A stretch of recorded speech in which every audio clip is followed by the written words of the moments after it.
નમસ્કાર વિદ્યાર્થી મિત્રો, અગાઉના વિડીયોમાં આપણે શું શીખ્યા તેના પર એક નજર કરી લઈએ. આપણે શીખ્યા માહિતી, માહિતીની ગોઠવણી, વર્ગીકૃત માહિતી અને તેમાં લંબ આલેખની ખાસ રજૂઆત, જેને સ્તંભ આલેખ પણ કહેવાય છે, તે શીખ્યા. આ વિડીયોમાં આપણે શું શીખીશું તો કે આ વિડીયોમાં આપણે વર્તુળ આલેખ અથવા પાઈ ચાર્ટ અને પાઈ ચાર્ટને કેવી રીતે દોરવો તે આપણે શીખીશું. આપણો મુદ્દો છે વર્તુળ આલેખ અથવા પાઈ ચાર્ટ. વર્તુળ આલેખને પાઈ ચાર્ટ પણ કહે છે.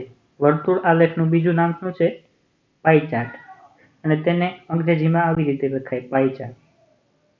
હવે અહીં આપણને બે વર્તુળ આલેખ આપેલા છે ઉદાહરણ સ્વરૂપે, જેમાં પહેલું છે દિવસ દરમિયાન બાળક દ્વારા પસાર કરાતો સમય. તેની માહિતી આપણને વર્તુળ આલેખ સ્વરૂપે આપેલી છે. અને બીજા ઉદાહરણમાં નગરમાં વસતા લોકોની ઉંમર મુજબ વસ્તી, તે આપણને આપેલી છે. અહીં વર્તુળ આલેખમાં જોઈએ તો વિવિધ માહિતી છે, જેમ કે ઊંઘ છે તે 8 કલાક, શાળા 6 કલાક, રમત 3 કલાક, ગૃહ કાર્ય 4 કલાક અને અન્ય વસ્તુઓ 3 કલાક. તો આવા આલેખને વર્તુળ આલેખ કહે છે. આવો જો કોઈ આલેખ આપેલો હોય તો તેને આપણે વર્તુળ આલેખ કહીશું. વર્તુળ આલેખ એ આપેલી વિગતનો ચોક્કસ ભાગ અને તેના કુલ ભાગ વચ્ચેનો સંબંધ દર્શાવે છે. આ જે વર્તુળ આલેખ છે તેમાં આ વિવિધ વિગતો અને તેના કુલ ભાગ છે તેના વચ્ચેનો સંબંધ હોય છે. દરેક વૃત્તાંશનું કદ એ જે તે પ્રવૃત્તિઓ કે માહિતીના પ્રમાણમાં દર્શાવેલ છે. અહીં વૃત્તાંશનું કદ તમે જોઈ શકો છો. ઊંઘનો વૃત્તાંશ આટલો છે, શાળાનો વૃત્તાંશ આટલો છે. તો આ જે વૃત્તાંશનું કદ છે તે જે તે પ્રવૃત્તિની માહિતીના સમપ્રમાણમાં, એટલે કે 8 કલાક છે તો તેનો વૃત્તાંશ મોટો છે, 6 કલાકનો તેનાથી નાનો છે, 3 કલાકનો તેનાથી પણ નાનો છે. આમ કલાક મુજબ વૃત્તાંશ આપેલા છે, એટલે વૃત્તાંશનું કદ છે તે માહિતીના પ્રમાણમાં જ હોય છે. હવે અહીં આપણને એક પ્રશ્ન કર્યો છે, ઉપરોક્ત આલેખમાં બાળક દ્વારા ઊંઘ માટે વપરાતો સમયગાળો, એટલે કે ઊંઘ માટે વપરાતા કલાકોનું પ્રમાણ શોધવાનું છે. તો ઊંઘ માટે વપરાતા કલાકોનું પ્રમાણ કેવી રીતે શોધીશું? તો તે શોધવા માટે આપણે ઊંઘના કલાકો અને છેદમાં દિવસના કુલ કલાકો જોઈશું. અંશમાં લખીશું ઊંઘના કલાકો અને છેદમાં દિવસના કુલ કલાકો. આના પરથી આપણને ઊંઘ માટે વપરાતા કલાકોનું પ્રમાણ મળશે. તો ઊંઘના કલાકો કેટલા છે? તો કે 8 કલાક. અને દિવસના કુલ કલાકો કેટલા હોય? 24. તો આપણને કલાકોનું પ્રમાણ મળ્યું 1/3. તો દિવસ દરમિયાન બાળક દ્વારા ઊંઘ માટે વપરાતો સમયગાળો કેટલો છે? 1/3. બીજો પ્રશ્ન છે, શાળા માટે બાળક દ્વારા વપરાતા કલાકોનું પ્રમાણ. શાળામાં કેટલા પ્રમાણની કલાકો વપરાય છે તે આપણે મેળવવાનું છે. તો આપણે આવી જ રીતે શોધીશું કે શાળાના કલાકો અને છેદમાં દિવસના કુલ કલાકો. શાળાના કલાકો કેટલા છે? તો કે અહીં આપ્યા છે આપણને 6 કલાક. તો શાળાના કલાકો 6 અને દિવસના કુલ કલાક 24. તો તેનું પ્રમાણ મળ્યું આપણને 6 ચોક 24, એટલે 1/4. તો આ જે 1/4 ભાગ છે તે શાળા માટે બાળક દ્વારા વપરાતા કલાકોનું પ્રમાણ છે. તો આવી જ રીતે તમે જુદા જુદા કલાકોનું પ્રમાણ મેળવી શકો છો. અહીં આપણને એક અગત્યની નોંધ આપેલ છે કે બધી જ પ્રવૃત્તિઓ માટે જરૂરી વૃત્તાંશ દર્શાવતા અપૂર્ણાંક ભાગનો સરવાળો 1 મળે છે. જો તમે આવા વૃત્તાંશો અપૂર્ણાંક ભાગ છે તે બધી જ પ્રવૃત્તિઓ માટે મેળવો, એટલે કે ઊંઘ, શાળા, ગૃહકાર્ય, અન્ય અને રમત, આ બધી જ પ્રવૃત્તિ માટે આવા અપૂર્ણાંક મેળવો અને આ બધા જ અપૂર્ણાંકનો સરવાળો કરો તો તમને 1 મળે છે. હવે આગળનો આપણો મુદ્દો છે પાઈ ચાર્ટ દોરવો. પાઈ ચાર્ટ કેવી રીતે દોરશું? તો અહીં શાળાના વિદ્યાર્થીઓના એક સમૂહને જુદા જુદા પ્રકારના સ્વાદવાળા આઈસ્ક્રીમ આપવામાં આવ્યા. તેની ટકાવારી નીચે મુજબ છે. સ્વાદ છે જેમાં ચોકલેટ સ્વાદ છે, વેનીલા સ્વાદ છે અને અન્ય છે. અને સ્વાદ પસંદગીમાં વિદ્યાર્થીઓની ટકાવારી 50%, 25% અને 25% આવી રીતે આપેલી છે. ઉપરોક્ત માહિતીનો આપણે પાઈ ચાર્ટ બનાવીએ. તો પાઈ ચાર્ટ બનાવવા આપણે અમુક મુદ્દા યાદ રાખવાના છે, જેમાં વર્તુળના કેન્દ્ર પાસે ખૂણાનું કુલ માપ 360 ડિગ્રી હોય છે. આ એક મહત્વનો મુદ્દો છે કે વર્તુળના કેન્દ્ર પાસે ખૂણાનું કુલ માપ 360 અંશ હોય છે. જે તે વૃત્તાંશ માટે ખૂણાનું માપ એ 360નો અપૂર્ણાંક ભાગ બને છે. આપણે કોઈ વૃત્તાંત દોરીએ તો તે વૃત્તાંતનો ખૂણો છે તે 360નો જ અપૂર્ણાંક ભાગ હોય. આપણે જુદા જુદા વૃત્તાંશો માટે તેના કેન્દ્ર પાસે બનતા ખૂણાનું માપ શોધવા માટેનું એક કોષ્ટક બનાવીએ, જેમાં સ્વાદ આપ્યા છે, પછી સ્વાદ પસંદગીમાં વિદ્યાર્થીઓની ટકાવારી. હવે આપણે અપૂર્ણાંક શોધવાનો છે. તો ટકાવારી અહીં કેટલી આપેલી છે? તો કે 50 અને કુલ કેટલા ટકા હોય? 100. તો અહીં અપૂર્ણાંક મળશે 1/2. તો 360 અંશનો 1/2 ભાગ એટલે કે અડધો ભાગ એટલે કેટલો થશે? 180 અંશ. તો આ જે 180 અંશનું વૃત્તાંશ છે તે આપણે ચોકલેટ માટે દર્શાવીશું. બીજું છે વેનીલા. વેનીલામાં સ્વાદ પસંદગીમાં વિદ્યાર્થીઓની ટકાવારી કેટલી છે? 25%. તેનો અપૂર્ણાંક મેળવવા હોય તો આપણે 25/100 એટલે કે 1/4 વેનીલા માટે 1/4 વૃત્તાંશનો ઉપયોગ કરીશું. અને 360નો 1/4 ભાગ એટલે કેટલો થશે? 90 અંશ. તો 90 અંશનો જેટલો વૃત્તાંશ થાય તે આપણે વેનીલા માટે દર્શાવીશું. અને અન્ય તે પણ છે 25%, એટલે અન્ય માટે પણ 1/4 ભાગ એટલે કે 90 અંશ. અને બાકીના 90 અંશનો જે વૃત્તાંશ મળે તે આપણે અન્ય તરીકે દર્શાવીશું.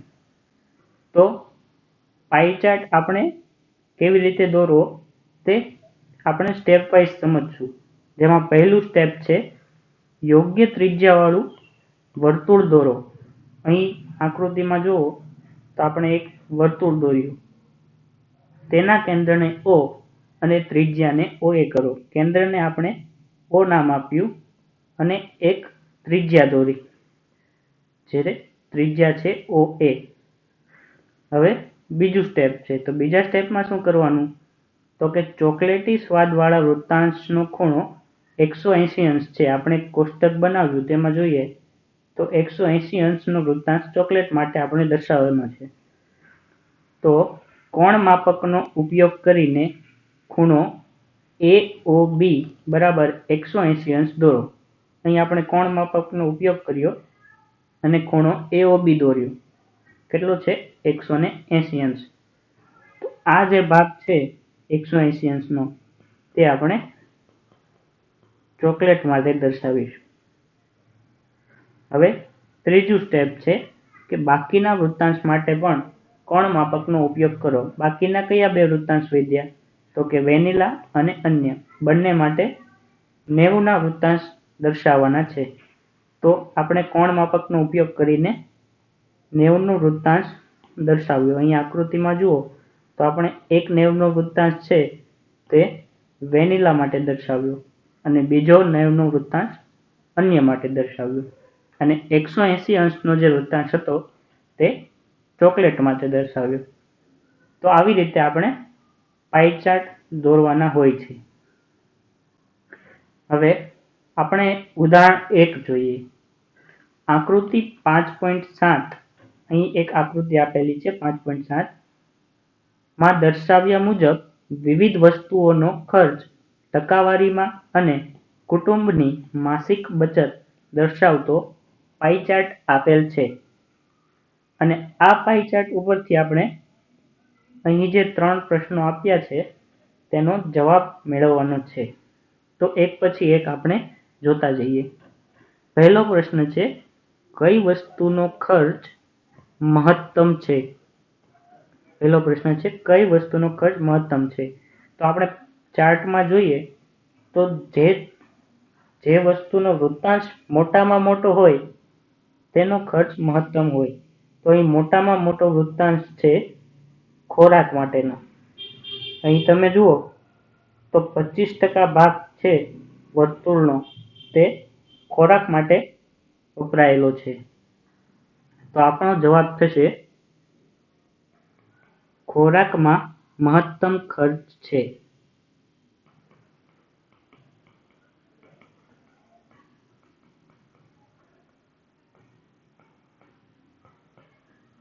હવે બીજો પ્રશ્ન છે, કઈ વસ્તુનો ખર્ચ એક કુટુંબની કુલ બચત જેટલો છે? તો સૌપ્રથમ આપણે કુટુંબની કુલ બચત કેટલી છે તે જોઈએ. તો અહીં આપણે જોઈએ તો કુટુંબની કુલ બચત છે 15%. તો 15% વૃત્તાંશ બીજી કઈ જગ્યાએ છે? તો આપણે વર્તુળાલેખમાં જોઈએ તો બાળકોનું શિક્ષણ છે તેના માટે પણ 15% ખર્ચ થયેલો છે. તો આના પરથી આપણને જવાબ મળે કે બાળકોના શિક્ષણ માટેનો ખર્ચ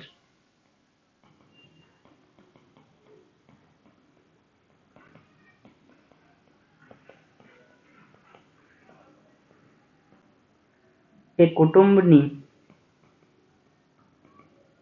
બચત બરાબર છે. કેટલો છે? 15%. હવે ત્રીજો પ્રશ્ન છે, જો કુટુંબની માસિક બચત ₹3000 હોય તો કપડાનો માસિક ખર્ચ કેટલો હોય? અહીં આપણને કુટુંબની માસિક બચત આપેલી છે. કેટલી છે? 15%. અને તે આપણને 3000 આપી છે. તો અહીં આપણે જોઈએ તો ₹3000 છે. ₹3000 એ 15% દર્શાવે છે.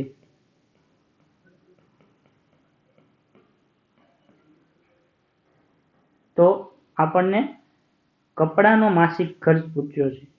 તો કપડા માટે કેટલા છે? તો કે 10%. જો 15% માટે ₹3000 હોય તો 10% માટે કેટલા થાય? તો આપણે ત્રિરાશિ મૂકી તેના પરથી આપણને જવાબ મળે 10 ગુણ્યા 3000/15 એટલે કે ₹2000. તો આપણો જવાબ થાય કે કપડાનો માસિક ખર્ચ ₹2000 હોય.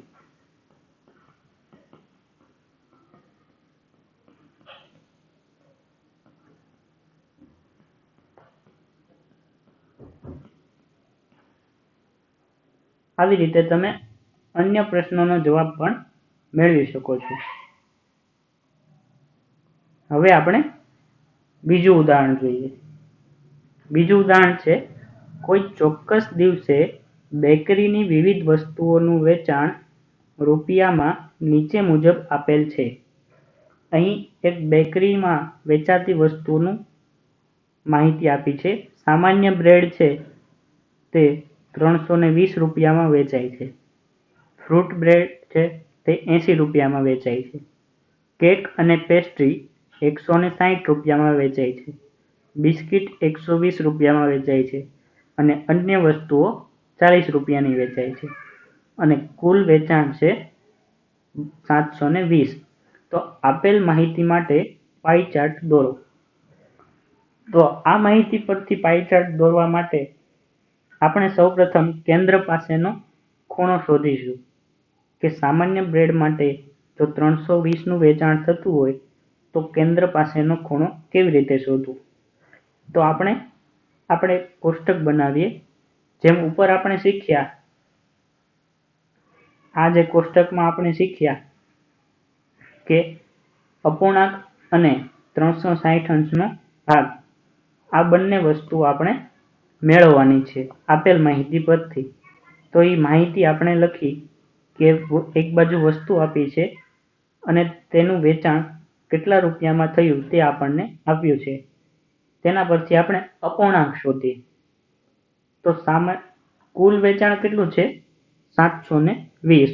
તો 720 આવશે છેદમાં. અને સામાન્ય બ્રેડનું વેચાણ કેટલું છે? 320. તો 320 છેદમાં 720 એટલે થશે 4/9.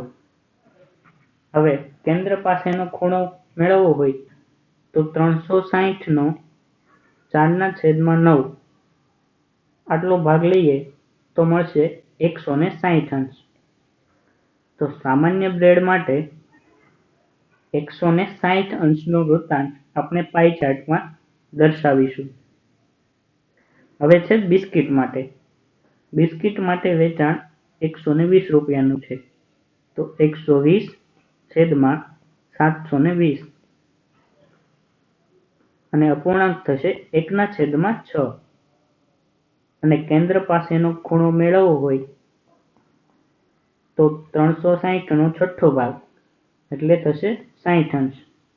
તો બિસ્કિટ માટે આપણે 60 અંશનો વૃત્તાંશ દર્શાવીશું.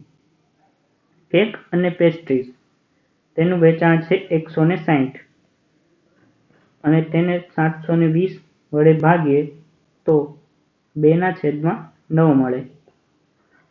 અને કેન્દ્ર પાસેનો ખૂણો મળશે આપણને 80 અંશ. તો 80 અંશનો વૃત્તાંશ આપણે કેક અને પેસ્ટ્રીઝ માટે દર્શાવીશું. હવે છે ફ્રૂટ બ્રેડ.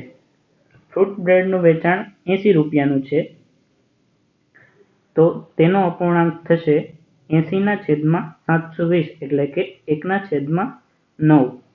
અને કેન્દ્ર પાસેનો ખૂણો થશે 40 અંશ. તો 40 અંશનું વૃત્તાંશ છે તે ફ્રૂટ અને બ્રેડ માટે દર્શાવીશું.